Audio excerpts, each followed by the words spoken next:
going on, guys? It's FastDucati101 and welcome back to another Battlefield 4 weapon review. So for today's weapon review, I'll be taking a look at the SG553, which is a weapon that took a substantial change when making the transition from Battlefield 3 to Battlefield 4. Now looking back at how it performed in Battlefield 3, this was a weapon mostly designated for medium to long range combat due to it having a lower rate of fire and a lot lower recoil patterns as well. Although in Battlefield 4 this no longer seems to be the case, as its rate of fire and recoil patterns have increased, making it more of a close quarter type weapon. So to learn more about the SG553, let's take a look at its stats. So the SG553 does a maximum damage of 25 and a minimum damage of 15.4, with its drop off starting at 8 meters and then trailing down to 50 meters. Its rate of fire is a nice 830 rounds per minute, and that comes with a muzzle velocity of 430 meters per second.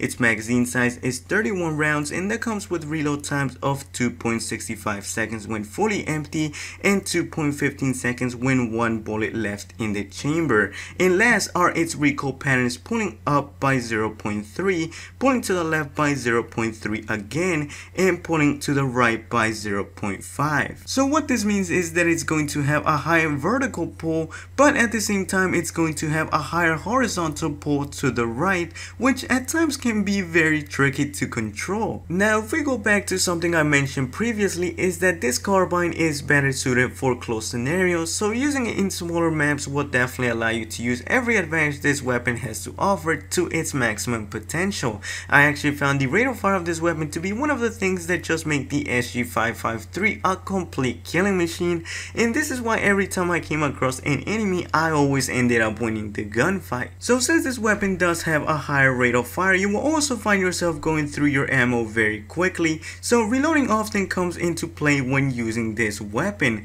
Fortunately, the SG553 has better than average reload times, coming in at 2.65 seconds, so this is not too much of an issue. Something else I noticed while using this weapon is that it has pretty decent hip fire, which is always a plus when playing in a close quartered map. Now just like any other weapon, the SG553 does have a few downsides to it, one of them being its recoil pattern is pulling up into the right, which don't necessarily impact the performance at close ranges, but where you do see it taking a toll on the SG553 is at medium ranges, because it becomes a lot more difficult to control that horizontal recoil, and at times I found it to throw off my aim quite a bit while trying to take out a moving target. Another downside I found is that it has a high first shot recoil of 2.2, which once again hinders you while using it in medium ranges due to burst firing a lot more frequently.